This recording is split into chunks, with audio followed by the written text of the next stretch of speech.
It's time for Country Style USA, starring Marty Robbins. Stay all night, stay a little longer, dance all night, dance a little longer, pull up the clothes, throw it in the corner, don't see why you don't stay a little longer. Have you ever been to Nashville? No. What do you think Nashville must be like? I don't know. Trees, grass, cows. Is it a city? It bothers me that they think it's all country and they expect to find cows and pastures full of fences. The only people here with country hats on are the tourists. Yeah. It was a nice town, you know, there's a lot going on there culturally and so on. The people were really friendly, I remember that.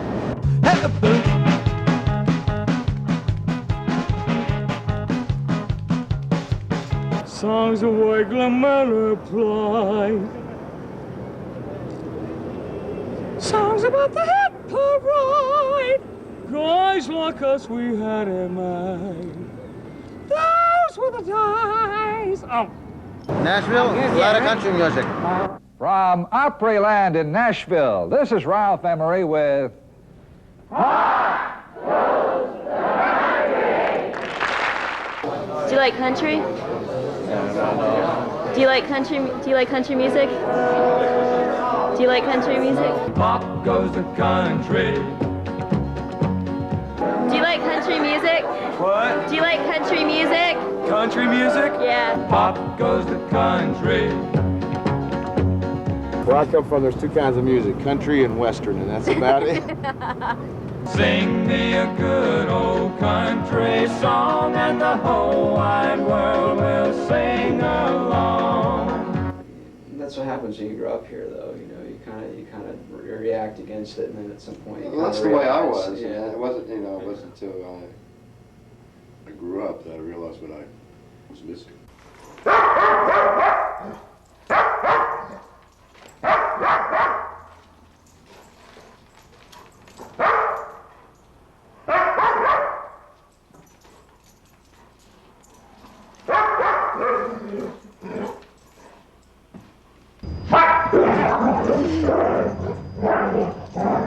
And do you think there's kind of a nice? No. Let me see. No.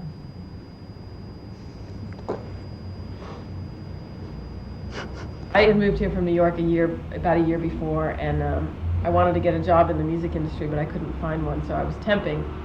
And a friend of mine came to visit me, and he suggested that I open up a record store since there were no independent record stores that sold new stuff down here. And I said, well, that sounds like a good idea. And since I have nothing else to do, I started planning on opening this record store. So I was temping and trying to open the record store at the same time.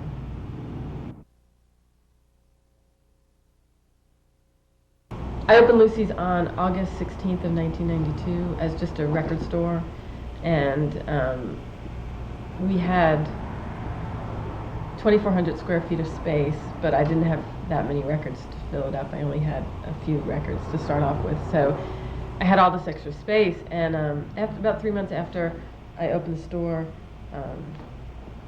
Donnie and April came to me and said that they needed a place to do their all ages shows, and could they use the extra space that I had. We were just looking for a place to do the shows, and we were calling all the clubs in town and telling them, you know, look, we've got a small following, and we can put this in there, and it'll be a good thing. And nobody wanted to hear it. No one cared. Basically, it was all back to the same old thing, you know. How much money is it going to mean for us? And, oh, that's not enough, so no way. It's not worth our time. We'd always seen the potential that Lucy's had, although we were scared to mess with it because the building wasn't up to codes, and we just felt we'd be shut down as soon as we started doing it, and Mary would be in trouble with her record store, and there was a lot of risk involved, and I don't think anybody wanted to get into it too much. But I guess after 2 months of looking for a place and just getting frustrated, and Mary taking part in that and seeing our frustration, we just kind of said, let's give it a try. And so that's how it started. And luckily the shows kept going well, and then about a year after that, we got up to codes and got our use and occupancy permit, and we were doing the shows legally, finally. And it's just been growing ever since then. The store's been growing, and the attendance at the shows, and the quality of the shows. And the number of bands in town has grown tremendously. The number of kids starting bands, and it's just been great.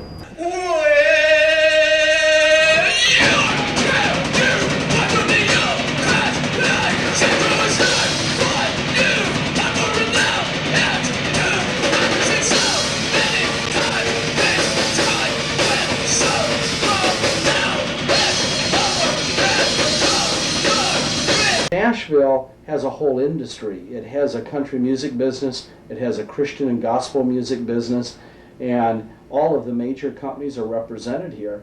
They call it Music City, but we have no scene of any kind here. Country is kind of institutionalized in Nashville, you know, I mean, country is, you know, a big market here. It's kind of like, you know, it's a force of its own, definitely. So I think that like local kids would have more of a reason to rebel against that.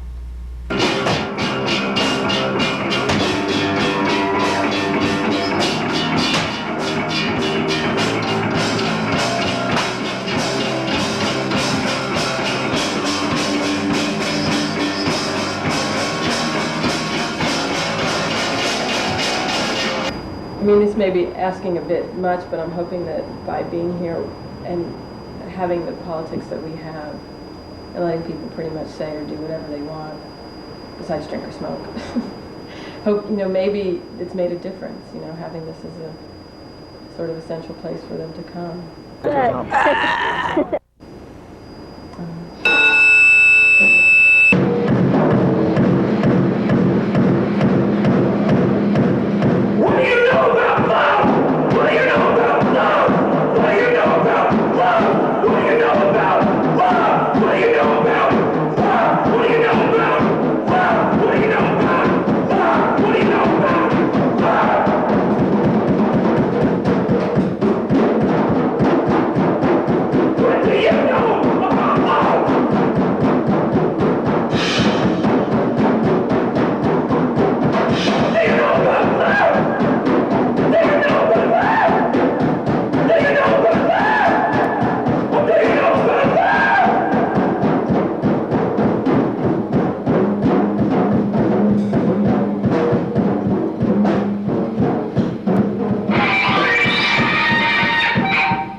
Lucy's is an outlet for music that the local music industry probably has almost no connection to whatsoever.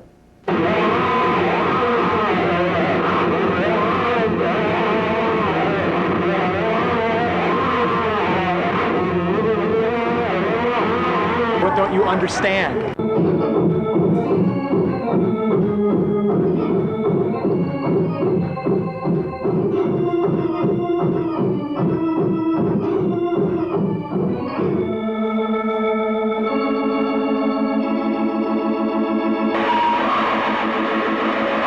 I was totally against it at first, but especially this year and last year, I've really kind of warmed up to that strange Nashville environment, you know.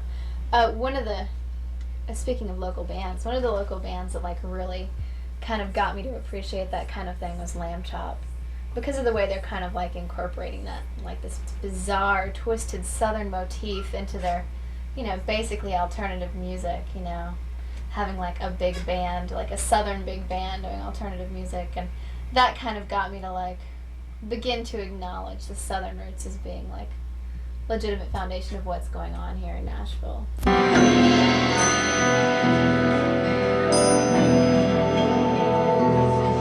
Yes, I feel more like I do today than I did last night. Making odds on the silvery moon, making it all seem that nice.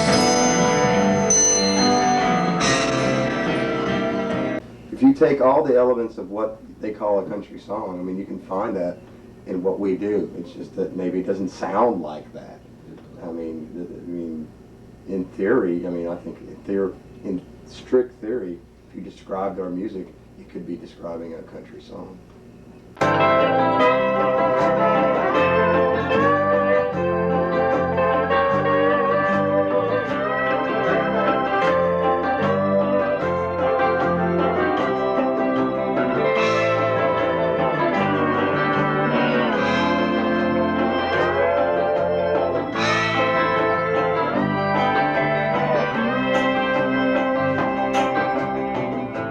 There's people who decide what a country song should sound like. These people have made like a law, and it's like their own private club that they've, you know, and in the meantime they've excluded many artists that is country or more so, and who's for them to say what country is? And as a result, we toil under some stupid alternative banner or something like that, Yeah, which means nothing. Well, yeah, which, you know, I mean, I don't know what that is. I never even thought about it. Or even indie rock, for that matter. Then we get into the whole label thing. You know, what exactly is country music, or what is rock, or what is punk, and you know, labels. I'm sick of them. Yeah, I don't know, some guy from a record label, and he said that he was calling to find out what was hot on indie, what indie stuff was hot, what the kids were buying. So what did you tell him? I asked him what he meant by indie. And what did he say? He said, you know, indie rock, indie stuff. And I said, indie, I'm not really sure what you mean.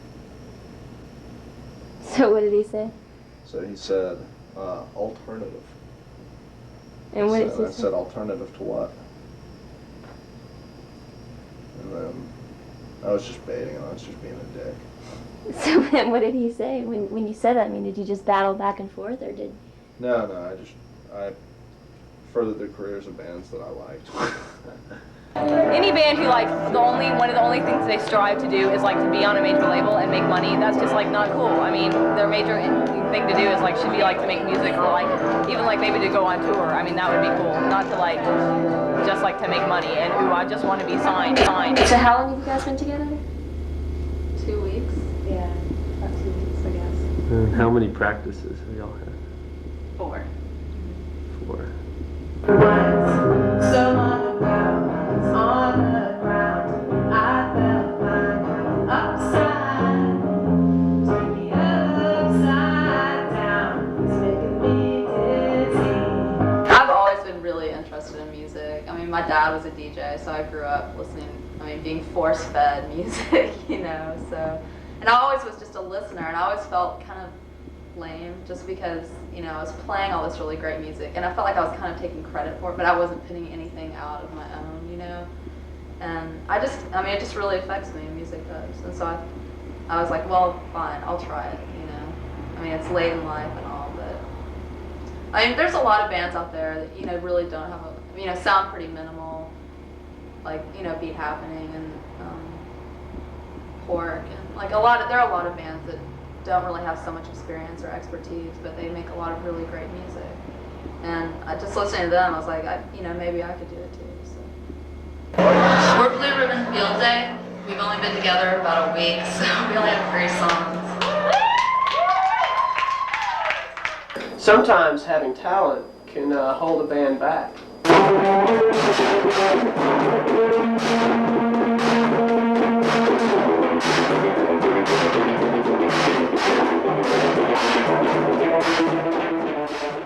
A lot of times people will put their musical ability in front of writing a good song or getting across an idea, and it kills. You know, no one wants to, or at least I don't want to sit around and watch somebody wank off on a guitar.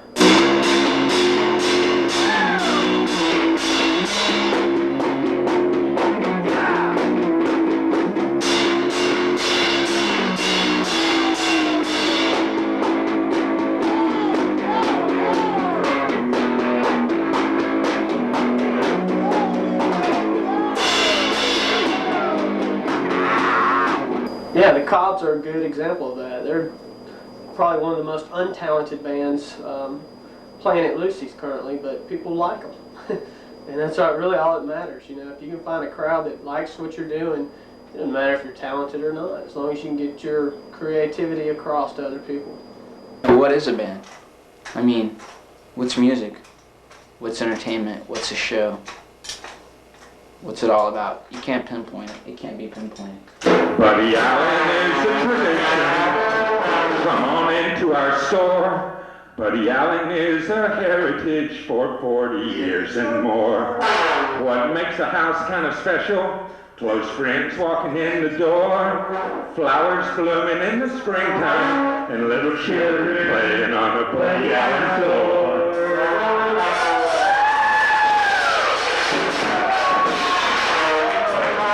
Yeah, slow it down some. Yeah, just do whatever you need to do.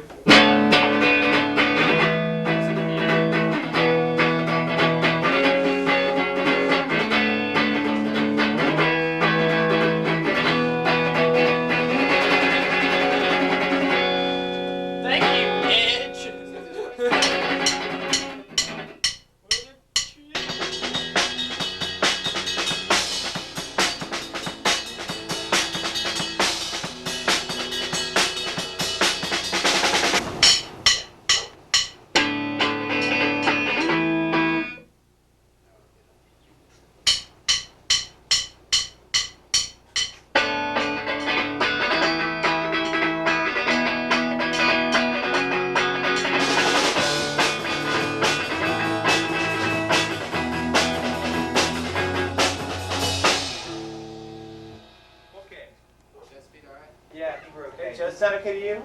Well, when you were younger, I mean, did you have trouble finding places to play and stuff? I mean, it was impossible. Yeah, it was. It was hard. I mean, unless you could like almost guarantee the person, like, especially when I went in to like drop off stuff, they'd like look at me and they'd be like, "Wait just a second. Are you? How old are your friends? Can they drive here?" And you're like, "Yeah."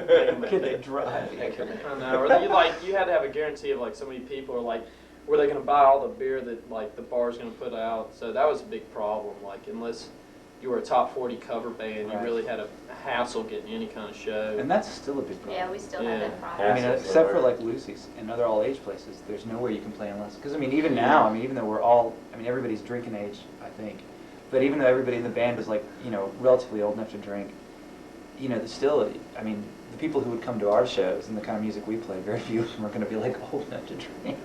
Most of them aren't old enough to drive, you know. You look out and see people like they're like 13-year-old girls saying, "What's your wife saying?" You know, things like that. It's like, okay. Some of the coffee houses even want a $300 bar tab, you know, and I don't know any group that pulls $300 in coffee.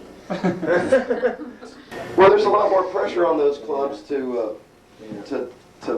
turn a profit, to sell beer, to pack the house. Right. You know, Mary doesn't have to do that. I mean, first of all, she doesn't have any beer to sell, you know, and you know, I mean, it's not, there's records, but I mean, that's, I don't think the, reason that she has shows there.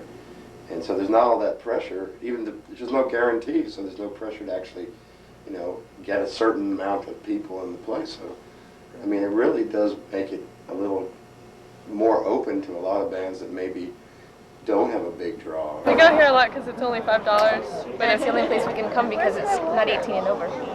We've been having pretty good luck because we called around and made sure we played in all these all-ages places, but it's really good.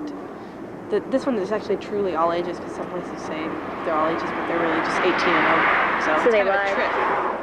But yeah, it was good.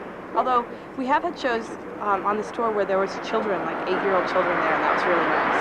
Oh, that is cool. Yeah, we in Albuquerque we let these 2 9-year-old girls have our instruments and play a song, but then they were kind of scared, so we kind of had to help them a little bit. So we told them just to play really, really fast, and then we helped them sing "TV Party" by Black Flag.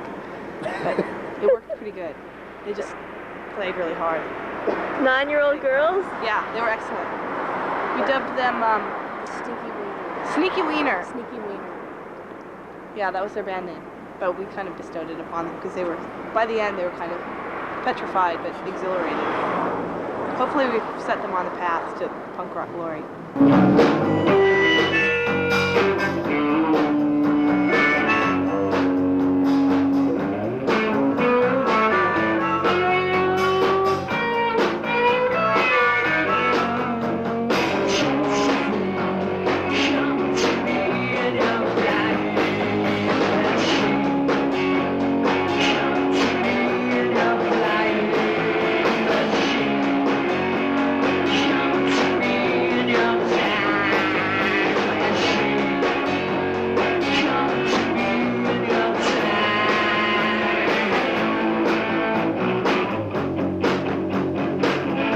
kids are just learning who they are. So they're not themselves. They are, but they're just learning, you know. That's what I'm saying.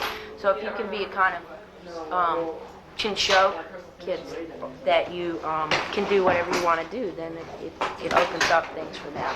Instead of showing them stereotypes and saying, you have to be this way, to be this, you know, to be a woman or to be in a band or anything. You know, if you try to smash all that, then you're opening people's minds before they get closed. And you think this is a good environment for that? Well, it's one of many. I wouldn't say it's the best, but it's, you know, it's the one that I've chosen, you know. That's not why I've chosen to be in a band, but that's something I think that's cool. And it reflects in this kind of venue, you know. A lot of places you play to 21 and up, it's like, you know, those people are just, half of them are just there because they want to get drunk or because their friends are there, you know. That's cool. Thanks. Yeah. Good luck with the film. Wait, am I part of America's youth now? Shit.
Thanks. We're Fecal Matter. We got shirts and 2 tapes. So that was our newest song. This is not our newest song. They're at an age where they're not concerned if they make money or if they're popular or anything. They just want to play music and just jump around and have fun. And to me, that's the greatest thing a band can have.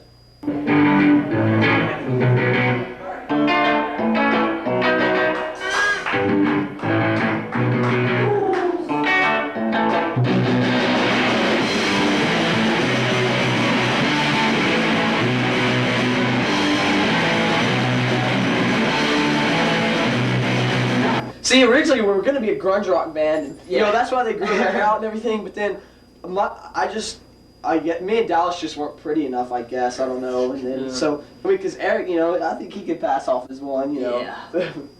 Eddie Grunge.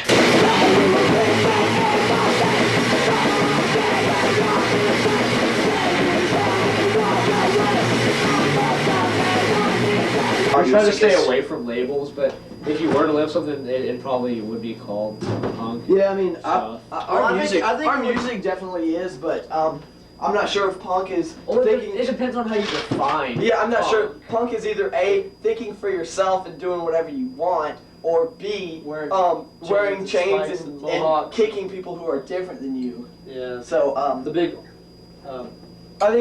I think by the A definition we would be, but if we're going by the B definition, We can't really kick people without getting kicked back. So, and plus we're just not limber enough, you know. It's this whole. That's because we don't ever do anything but sit around. Yeah. We can run pretty fast though.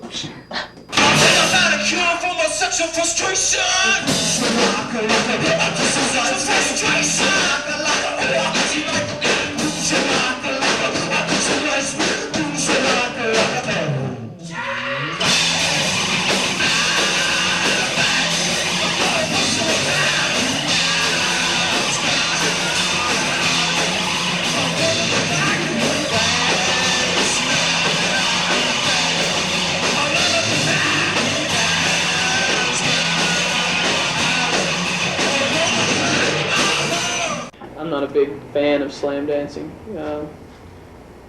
I just see people getting hurt doing it.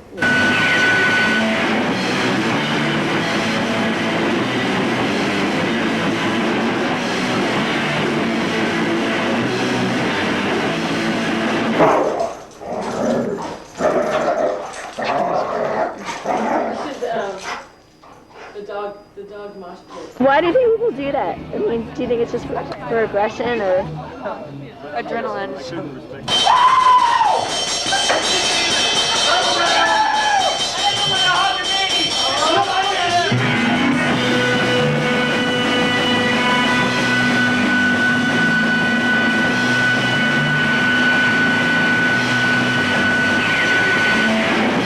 Why do you think it's always guys in there and never girls? Because girls get hurt. It's girls sometimes. I saw some girls in Atlanta doing it. But not They here. were burly. Huh? Do you ever Not see it here? No, not usually. The mosh pit is not, to me, that's not the place that people should sort of lash out or express themselves. You know, I think it serves a much better purpose if it's done verbally, and that's what I think I'd like to see more. I'd like to see more girls questioning their boyfriends. Don't. Like, don't. Like, don't. The boys think they're funny. This is not taking language back.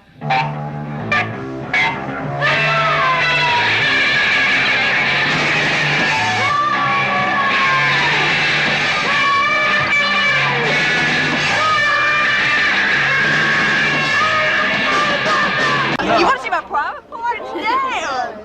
Why did you write Riot Girls Go to Hell on there? Riot Girls suck. Riot Girls are just a bunch of pussy, wannabe alternative freaks. You can't be alternative, you can't be punk, so they're Riot Girls. They all suck. Why are you out here coming to see Bikini? Good! I'm seeing slackers, man. Slackers rule. Somebody in the head. Slackers. Do you guys agree? Yes, they all agree. Oh, yeah.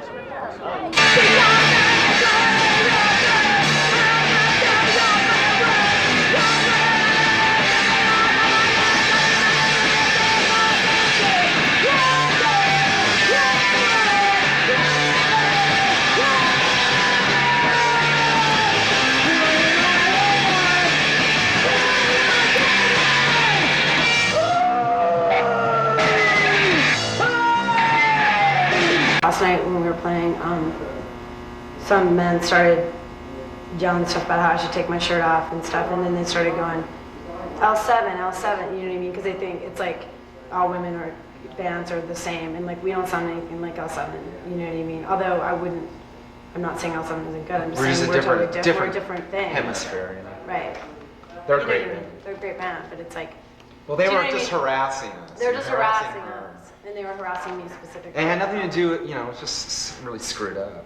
And I mean, part of it was because some of the men were slamming into the women in the front, and you know, it was just like, our shows aren't the place for that. And if they don't know that, then they should fuck off and die, because it's just not, it's not the place for them to be smashing into women. It's just not okay with me. And I can't feel like good as a performer or whatever the fuck I am, being up there seeing these fucking 15-year-old girls like getting their fucking wind knocked out of them by some fucking fucking. Yeah. It's a guy who wants to be Henry Rollins for Right. the night, and then the next day it's just hungover. Right. I don't know, I'm cynical. I think it's politically fashionable to be anti-men. That's of course, women need to do that. So I'm not sexist. That's sort of that's my take on it. I feel like it's more less about the battle of the sexes more than I think it's more about like trying to end sexist oppression than rather than like, you know, creating this dualistic faction of men and women, you know, against each other and whatnot. But the problem with our shows a lot of the times, a lot of guys will get really out of control and start like beating everybody up.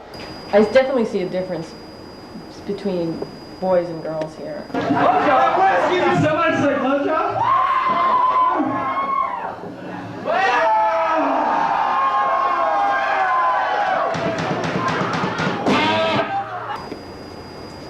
It's the classic, you know, I guess it's the classic issue of how boys are raised as opposed to how girls are raised. And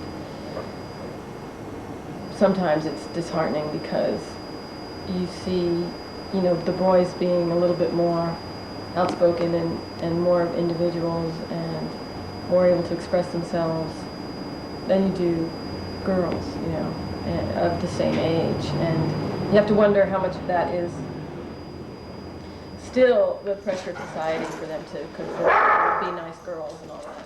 But then on the other hand, I also see a lot of girls who have broken that mold and who don't allow that to happen. So, you know, I see it all, pretty much. Oh, man. Hey, Lucy. Dogs. You don't do that, you're a girl. And anyway, so, let's see, what was the question again?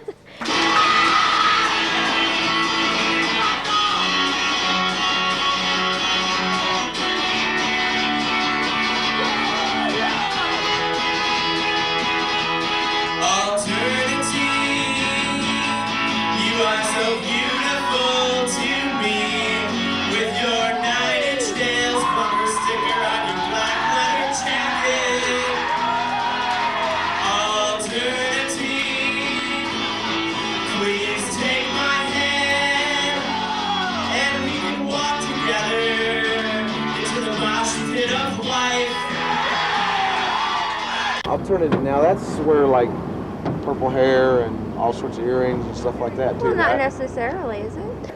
Okay, you have stereotypes, right? Mm-hmm. And you have the preppy. I'm giving you examples. Okay. The preppy, which are like, you know, the preppy, the common preppy, Mm-hmm. the headbangers, and let's say the country people, okay? And then you have this new alternative scene. Well, alternative was before they stereotyped it. It was a certain kind of people that weren't recognized in the stereotype. You know, they weren't a stereotype. That's why I guess it's called alternative. But now it's another fucking stereotype. You know, the people didn't want to be stereotyped, so they went to this. And now they're fucking, I mean, they're stereotyped again. Would you go Lollapalooza with me?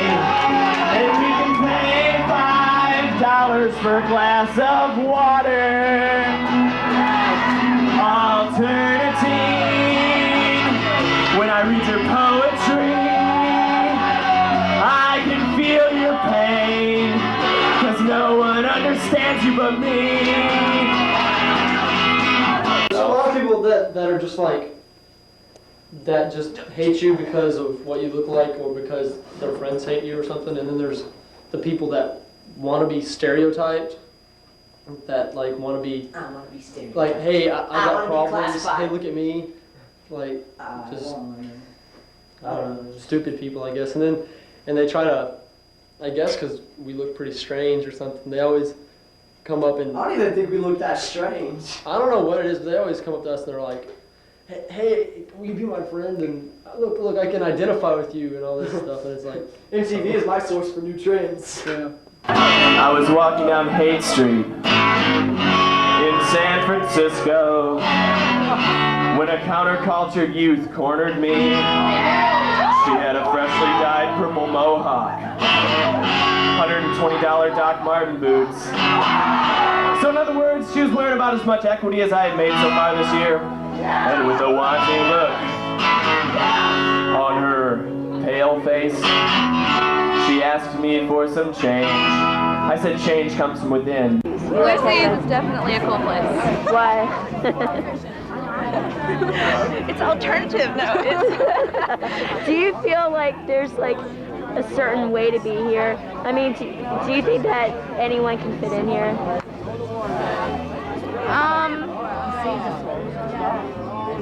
It depends who you are. What do you mean? I mean, like, I might,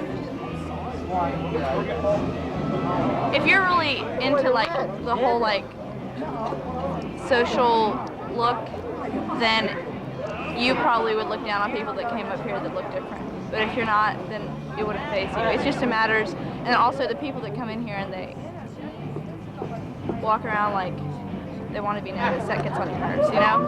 I was never a prep. I never tried to be alternative, you know, the flannel thing. I mean, I never tried to be country. I mean, I've never tried to be anything. I've always just wished that I was something, you know?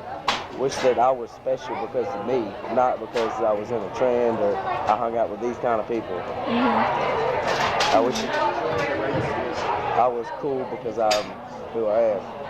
You know, and a lot of times you're not cool because you're yourself. Because people look at that as kind of geeky, I guess. I don't know. Do you think anyone thinks you're geeky? Not geeky or just stupid or insane, or, you know. Alternative, I love you. From your cute little pierced nose to your tattoo. Alternative. Let's go to the mall by where you live, and we can hang out with all the other alternative kids. Alternative. And then we can take a risk and buy a compact disc by a band that no one's ever heard of. Alternative.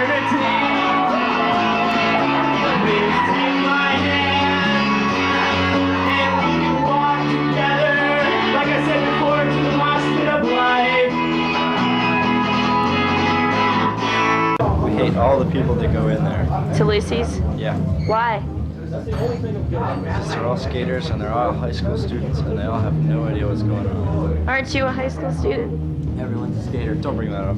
It's really funny. It's like now I know how teachers feel, you know, because each year they see a new crop of kids and then they see them all throughout high school or junior high and then they're gone and they watch them change and develop, and sometimes I see it and it's great because the kids are just changing for the better, and then other times I see them get change for the worst, actually, kind of become more withdrawn from their friends or from society in general, and less able to express themselves and less willing to express themselves, and they go through all these different changes, and then, you see them move away or go to school and then come back, and you see how that's changed and how that's matured some people or not, and then you see, it's been 3 years and I've seen so much. The day Kurt Cobain died, we both held each other and cried.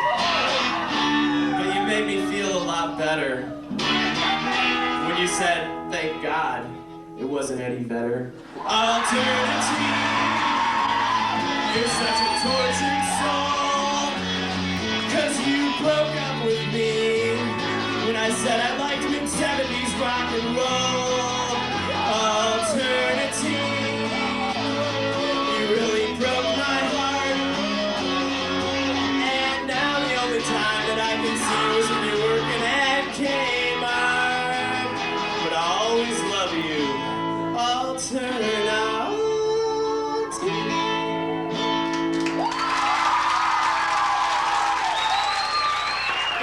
Thank you. Thank you. Okay, thank you very much, friends. We've had a wonderful time here on Country Style USA, brought to you by the United States Army. Right now, we want to get our guests back out here, the Nita Kerr Singers. How do you do? How do you do? And we're going to get Private Jody McRae out here, and we're going to sing a little theme song for you. Everybody ready? Ready. All right. Stay all night, stay a little longer, dance all night, dance a little longer, pull off your coat, throw it in the corner, don't see why you don't stay a little longer.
Baptist magazine up this town if you wanna